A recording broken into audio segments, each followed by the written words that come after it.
Olá, eu vou fazer aqui uma revisão sobre a última aula síncrona que tivemos. A gravação da última aula não ficou muito boa, então eu vou passar aqui novamente de forma rápida os conceitos que nós abordamos na aula. Esse material já está disponível também para que vocês possam estudar no portal.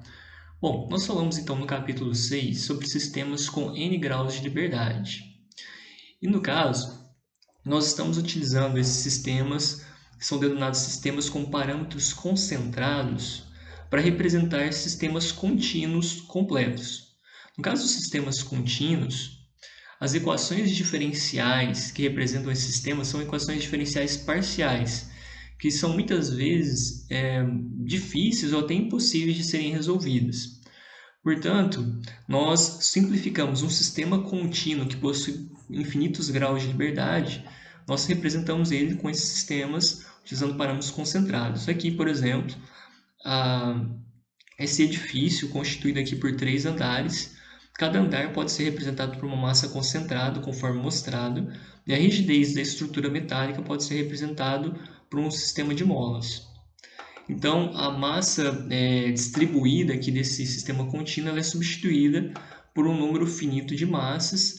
E aí, ao invés de ter um sistema com infinitos graus de liberdade, a gente passa para ter um sistema com N graus de liberdade e que utilizam equações diferenciais ordinárias mais fáceis de serem resolvidas. Então, aqui, o procedimento para se resolver um problema com N graus de liberdade foi aqui descrito em algumas etapas. Então, a primeira etapa seria a gente encontrar o sistema de coordenadas generalizadas a partir da posição de equilíbrio estático, tá ok? É importante a gente utilizar a posição de equilíbrio estático que ajuda a gente a simplificar o problema e a gente não precisa de representar, por exemplo, modelos, igual a gente viu no capítulo 3, modelo de uma caixa d'água, né? Uma massa se movimentando na vertical acoplada a uma mola. Na representação, a equação diferencial ali, a força-peso, ela acaba saindo da equação quando a gente utiliza a posição de equilíbrio estático. Então, as equações ficam mais simples. E aí a gente considera também uma posição para esse referencial que permita que os deslocamentos, velocidades e acelerações sejam positivos.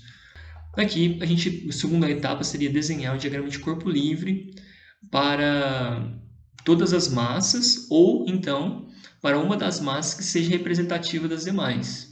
Então, nesse modelo aqui, a gente pegando aqui, por exemplo, essa massa MI, a gente pode representar as forças, né, causadas pelas molas que estão acopladas nessa massa. E aqui a gente mostrou aqui até de forma genérica, se tivesse também aqui um amortecedor, então além de ter essas molas todas, teria também amortecedores, o mesmo número de amortecedores. Então a gente teria aqui a força da mola sendo dada por KI, constante da mola, vezes XI, o nó atual, né, a variável referente ao referencial que foi colocado sobre essa massa, menos a posição anterior do nó anterior, vamos falar assim. Então, observem que aqui a gente teria valores positivos. Tá? Bom, aqui no caso o vetor aqui está representando, no caso, o sentido da força, e aí sim, no caso do sentido da força, essa força seria negativa. Bom, aqui a mesma ideia, a gente representa a força da mola com base no deslocamento do nó da frente menos o deslocamento do nó anterior. Então, essa variação aqui também dá um valor positivo, ok? Bom, depois o terceiro passo seria aplicar a segunda lei de Newton. A gente poderia utilizar então o somatório de forças ou somatório de momentos se for um sistema com massas rotativas. Depois que a gente escreve essas equações, a gente costuma organizar elas colocando o termo inercial, né, massa ou inércia, né, se for um sistema rotativo, vezes aceleração ou aceleração angular, né, do lado esquerdo da equação, sendo, no caso, somado, né, aos termos das forças causadas pela mola e pelos amortecedores, e aí do outro lado da equação ficam as forças externas. Então, é normal, a gente pode representar aí esse sistema de equações na forma matricial, inclusive. Então, a gente vai ter uma matriz de massa multiplicada pela aceleração, um vetor de aceleração, uma matriz das constantes de amortecimento multiplicado pelo vetor velocidade e uma matriz de rigidez multiplicada pelo vetor deslocamento, isso igual a um vetor de forças. Aqui a gente está mostrando então, né, essas matrizes já de forma assim, mais expandida.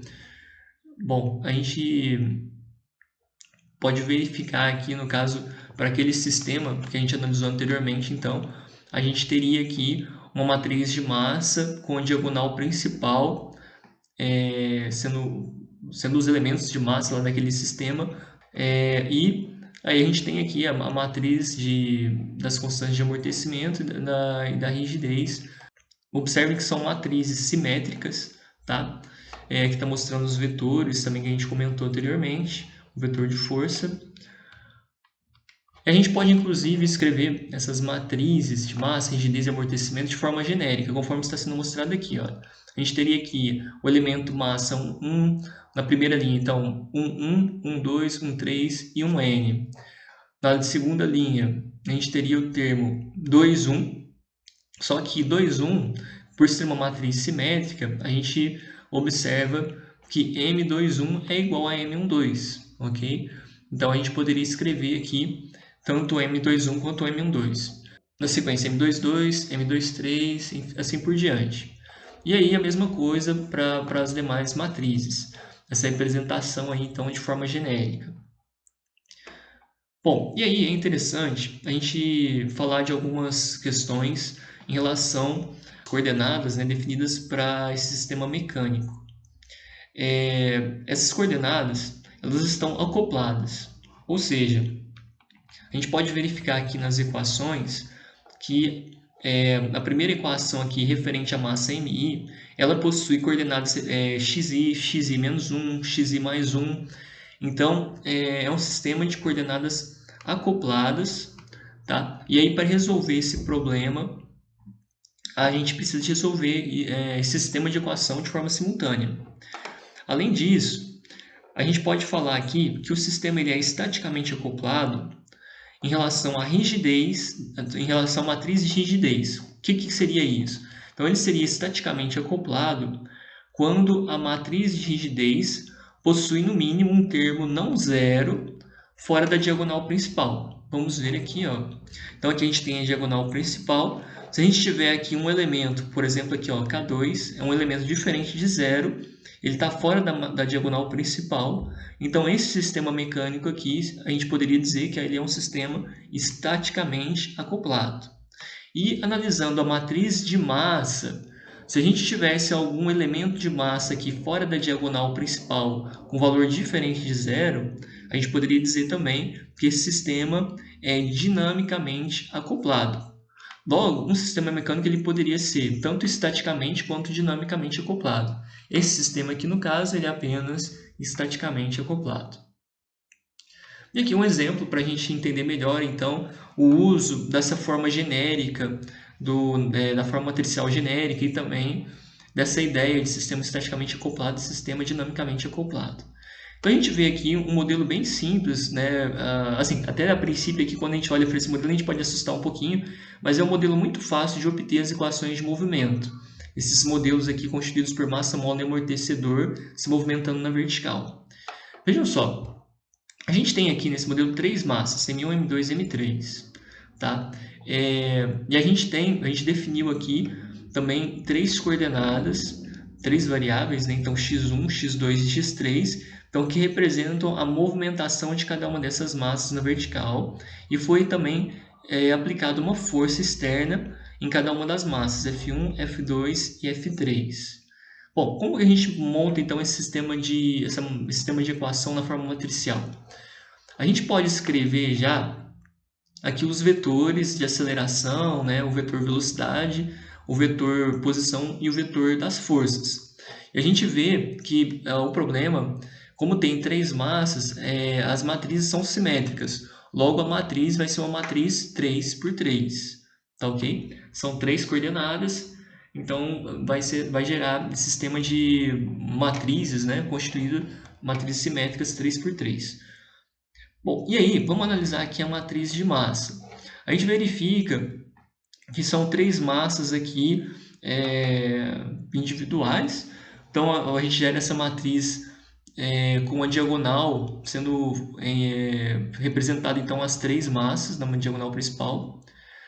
E agora vamos ver aqui como montar essa matriz de amortecimento. Então, os termos aqui C11, C12, então, eles estão referenciados aos elementos de massa. Observem a massa 1. O que seria a rigidez, o coeficiente de amortecimento C11? A gente observando a massa 1, a gente verifica que ela tem 3 amortecedores acoplados a essa massa. Amortecedor C1, amortecedor C2 e amortecedor C5. Logo, aqui o primeiro termo, então, C11, os amortecedores que estão acoplados à massa 1, dá esse valor aqui, C1 mais C2 mais C5. O segundo termo aqui, C12, representa os elementos de amortecimento que estão acoplados à massa 1 e também à massa 2. Então, observem aqui, o amortecedor que liga a massa 1 à massa 2 é apenas o amortecedor C2. Logo, vai aparecer aqui menos C2. Aqui o terceiro termo, C13, então o elemento de amortecedor, o amortecedor que liga a massa 1 à massa 3. É apenas o amortecedor C5. Logo, aqui vai aparecer menos C5. Então, observem que a diagonal principal é a soma dos elementos. Nos elementos fora da diagonal principal, a gente tem valores negativos. Ok? E aí, se a gente já definiu aqui esses dois elementos, a matriz é matriz simétrica. Então, a gente pode já passar, né, por simetria, a gente pode falar que o elemento C21 é igual a menos C2 e o elemento C31 também é igual a menos C5. Vamos ver aqui esse elemento 23, C23. O que é o C23? Então, o amortecedor que é comum, a massa 2 e a massa 3. O amortecedor tem o coeficiente de amortecimento C3. Logo, ficou aqui menos C3. Bom, e aí, da mesma forma, poderia se proceder para montar a matriz de rigidez, fazendo essa analogia. Então, só para a gente ver aqui, né, se a gente entendeu. Olha só. Então, aqui para o elemento 3, 2. Então, essa seria a rigidez, ou seja, a mola que liga o elemento 3 ao elemento 2. Então, vamos ver aqui que liga o elemento 3 ao elemento 2 é apenas a mola K3. Então, aparece aqui menos K3. O valor negativo está fora da diagonal principal. Então, essa seria uma abordagem que poderia ser realizada para montar esse sistema de equação. Bom, a gente vai falar um pouquinho aqui também sobre alto valor e alto vetor. Então, a resolução de um problema de alto valor e de alto vetor na abordagem de sistemas mecânicos, ele é utilizado para se obter as frequências naturais e os modos de vibração desse sistema, considerando então vibração livre e o sistema sem amortecimento. Então, esse modelo aqui, dessa equação matricial, esse sistema matricial genérico, a gente tem massa, amortecedor e mola, a gente então elimina aqui o termo de amortecimento e a força a gente vai considerar o vetor de força igual a zero. Então, vibração livre sem amortecimento. E aí aqui, se a gente adota uma solução para esse modelo, sendo igual x igual a uma amplitude x vezes cosseno de ômega t mais ângulo de fase. Então, observe, é uma solução harmônica. Tá? Se a gente pega essa solução, calcula a derivada primeira dela, a derivada segunda, e substitui nessa equação aqui, a gente obteria o nosso problema, ele poderia ser resumido aqui a essa equação que está sendo mostrada aqui. A gente teria aqui a matriz de rigidez menos, então vai aparecer aqui um ômega ao quadrado, a frequência de excitação ao quadrado, vezes uma matriz de massa, e isso tudo multiplicado por um vetor constituído aqui pela amplitude que foi adotado aqui como solução. Então, isso é igual a zero. E aí, pessoal, resolver aqui então esse sistema é basicamente, a gente poderia calcular esse sistema calculando o determinante dessa parte. Então, o valor de x aqui, né, da amplitude x, ele não é zero. Então, esse termo aqui teria que ser igual a zero. Logo, se a gente pegar aqui esse termo, calcular o determinante e igualar a zero, a gente chega nos valores a gente chega nos autovalores. O que vem a ser esses autovalores? Os autovalores, eles correspondem justamente à frequência natural ao quadrado, tá ok? Então, seria esse autovalor. E se a gente pegar, então, uma vez que achou esses autovalores, se a gente substituir aqui nessa equação, a gente obtém os autovetores desse problema, que representam os modos de vibração. Aí aqui no material, a gente está mostrando o passo a passo, então, de como fazer essas contas. Eu queria só comentar aqui, então aqui a gente está mostrando, né, o cálculo determinante igual a zero. E se a gente multiplicar aqui essa equação, né, pela matriz de massa, a matriz inversa de massa, conforme mostrado aqui, a gente vai obter, observe então, ó, rigidez vezes a matriz de massa inversa, menos ômega ao quadrado vezes a matriz de massa inversa. Então, uma matriz vezes só a inversa dá identidade, ok? E aí, esse termo aqui, matriz de massa invertida vezes a matriz de rigidez, a gente chama esse termo de matriz dinâmica, D, ok? Isso daqui vai ser importantíssimo para a gente. Aqui está sendo mostrado para esse problema como fazer os cálculos de forma analítica, ou seja, na mão. Vamos analisar rapidinho aqui esse problema, mas a gente vai ver como resolver, como encontrar então as frequências naturais e os modos de vibração utilizando aí um software computacional, o MATLAB. Bom, nesse problema aqui, ó, a matriz dinâmica, então, seria a matriz invertida da massa vezes a matriz de rigidez. Vamos calcular aqui a matriz de massa. Matriz de massa, esses três termos, né, eles possuem um valor de massa igual a m. Logo, aqui a gente vai ter uma matriz diagonal com esses três valores. A gente pode tirar aqui, né, o valor de m então para fora, fica m vezes uma matriz diagonal de uns, números 1. E a gente tem aqui o que vai ser a matriz de rigidez. Então, aplicando aquela ideia da matriz genérica que eu mostrei, a gente pode ver, ó, em relação a esse elemento, a gente tem acoplado a ele duas molas. Logo, na diagonal principal, vai ficar a soma de K mais K, então dá 2K. A relação da massa 1 com a massa 2, qual que é a mola que existe aqui? Apenas uma mola, rigidez K, logo vai ficar menos K. A mola 1, ela não está acoplada à mola 3, logo aqui o elemento M13 é igual a zero. Tá ok? E assim por diante, né? A gente obteria, então, a gente poderia tirar aqui o valor de K, né? Ele aparece em todos os termos aqui não nulos, a gente pode tirar ele para fora, e aí fica apenas essa matriz aqui. Bom, se a gente pegar aqui a inversa dessa matriz de massa, ela é uma matriz simétrica, né? Então daria a própria matriz. Observe que a matriz de massa inversa, então 1 sobre m, como a gente tinha aqui a massa, esse termo vai ficar aqui 1 sobre m, ok? Então ficou 1 sobre m vezes k, e aí a multiplicação dessas duas matrizes. Então a gente encontrou aqui a matriz dinâmica. A gente poderia proceder os cálculos, fazendo o cálculo determinante, né, desse sistema, e aí eu vou mostrar então a segunda opção. Só queria comentar aqui rapidinho, ó, bom, os valores aqui que a gente encontra aqui para os modos de vibração. Observem que os valores para o primeiro modo, 1, 1.8, 2.24. Segundo modo, 1, 0.44 menos 0.8. Terceiro modo, 1 menos 1.24, 0.55. Então, isso aqui foram os modos obtidos pelo cálculo analítico, tá? Observem aqui também os valores, os autovalores, né, obtidos. O ômega, o valor ômega 1 ao quadrado, a gente tem então 3, se trata de um sistema de 3 graus de liberdade. A gente tem então 3 frequências naturais.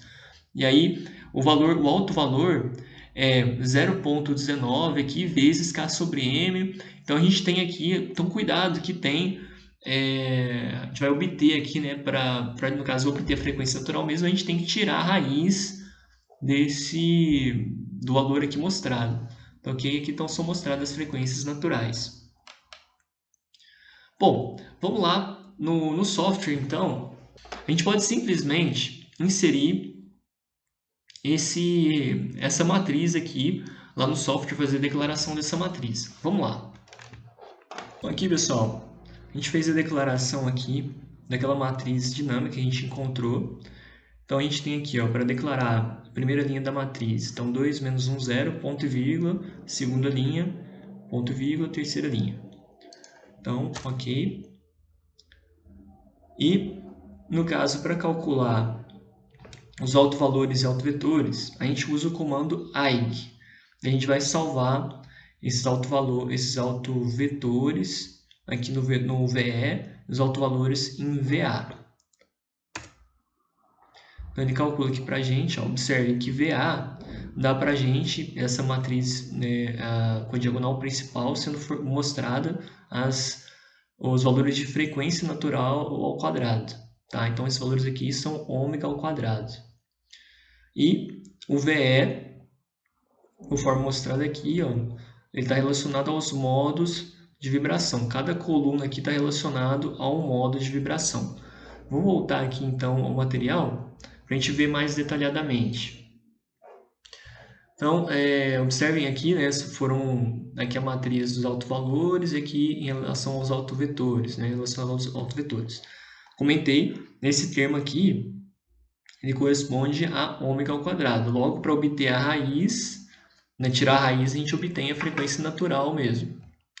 Então, observem que tirando a raiz ali de 0,19, esse valor aqui que a gente encontrou lá, então a gente tem que tirar a raiz, e aí cuidado, tá? A gente só aparece para a gente lá o valor 0,19, mas a frequência natural ao quadrado aqui tem que ser multiplicada pelo termo K sobre M, que a gente não colocou lá no programa, né? A gente só fez a manipulação da matriz numérica, mas tem um termo aqui, K sobre M, multiplicando aquele valor, tá ok? Da mesma forma, então aqui está sendo mostrado, então ômega 1 ao quadrado é justamente isso. Os três valores aqui, né? Ômega 1, ômega 2 e ômega 3 ao quadrado. Beleza? Então, e agora aqui em relação a esse vetor VE? Para a gente calcular os autovetores, o que a gente faz? A gente vai pegar aqui essa primeira coluna, o primeiro elemento aqui da primeira linha, a gente vai dividir esse valor por todos os elementos da primeira coluna. Então, vai ficar menos 0,32 dividido por menos 0,32 dá 1. Menos 0,59 dividido por menos 0,3280 dá 1,8. E assim por diante. Então, esse aqui seria, né, o vetor relacionado ao nosso autovetor. Tá? Observem que, olha só, a gente tinha encontrado exatamente esse primeiro modo de vibração aí. Para o segundo modo, observem aqui que tem 1,44 menos 0,8. Então, como que a gente obteve? Pegar esse valor, dividir pelo elemento da primeira linha, toda essa coluna aqui, dividir pelo elemento da primeira linha. A gente vai chegar naquela solução lá mostrada anteriormente, tá ok? Bom, e aí a gente pode aqui escrever o diagrama de modos. Então, nesse caso aqui, para o primeiro modo, então a gente teria aqui o valor aqui 1, o valor 1,8 e o valor 2,24. Para o segundo modo aqui, a gente vai ter dois valores positivos, no caso o primeiro valor é maior do que o segundo, então o primeiro valor, o segundo valor e um terceiro valor negativo. Tá? No caso, os valores mesmo, né, desse segundo modo estão sendo mostrados aqui. E o terceiro modo, a gente tem 1 menos, então um valor negativo no meio e um valor positivo no terceiro elemento. Então, ficaria assim esse modo, a representação do terceiro modo de vibração. Bom, passando aqui para sistemas contínuos, nós comentamos já no início dessa aula sobre esses sistemas. Eles são chamados também de sistemas distribuídos. A gente já havia comentado que nesses elementos, né, a gente fala de sistemas contínuos ou distribuídos porque não é possível separar entre a massa e a rigidez, por exemplo. Então aqui está sendo dado o exemplo de um clipe. Para a gente estudar esse sistema contínuo, é interessante utilizar o método dos elementos finitos. Seria uma forma de a gente tentar resolver, né, esse problema de sistemas contínuos utilizando aí recursos numéricos. No capítulo 8, ele mostra a resolução de alguns problemas mais simples da corda de um violão, de vigas e de membranas. A gente não vai entrar em detalhes em como fazer essa resolução aí analítica, tá? Se alguém tiver interesse em resolver problemas contínuos, então a recomendação seria partir para o uso de ferramentas, né, do método dos elementos finitos. Bom, nesse caso aqui, nesse exemplo que está sendo dado, então a gente comentou, né, um problema contínuo ele pode ter infinitos graus de liberdade. Utilizando o método dos elementos finitos, a gente vai discretizar essa geometria. O que é discretizar, né? A gente vai discretizar ela para uma malha de elementos finitos. Seria a gente colocar inúmeros elementos finitos, né? Como no caso aqui a gente está utilizando um elemento finito com um sólido que, né, possui aqui um formato triangular. Daí ele possui 3 graus de liberdade, aliás, triangular não, um formato de pirâmide, vamos dizer. Mas ele possui 3 graus de liberdade por nó. Tá? E aí, a malha de elementos finitos que foi gerada aqui ó, foi constituída por 13.275 nós. Se nesses elementos que foram utilizados possuem 3 graus de liberdade por nó, então a gente multiplicar aqui esse número de nós, a gente obtém aqui um modelo com 39.825 graus de liberdade. Então, assim, a gente está fazendo uma aproximação, é um método numérico, assim, ainda assim, né, a gente tem um valor elevadíssimo aqui de graus de liberdade, mas é uma aproximação. E aí aqui mostrando a solução dos modos de vibração e frequências naturais obtidos pelo software para esse problema. Então observem a primeira frequência natural, 403 Hz. Em cinza é a forma original da peça. Aqui mostrando, né, o colorido aqui em amarelo, tá o modo, né, qual que seria o formato que essa peça adquiriria após, né, ser solicitada nessa frequência natural. E assim por diante aqui para os demais modos, tá ok? Então a gente está analisando aqui até a frequência de 2.595 Hz. Tá? Seria aqui o quarto modo, que ficou errado, né? Seria o quarto modo aqui, formato conforme mostrado.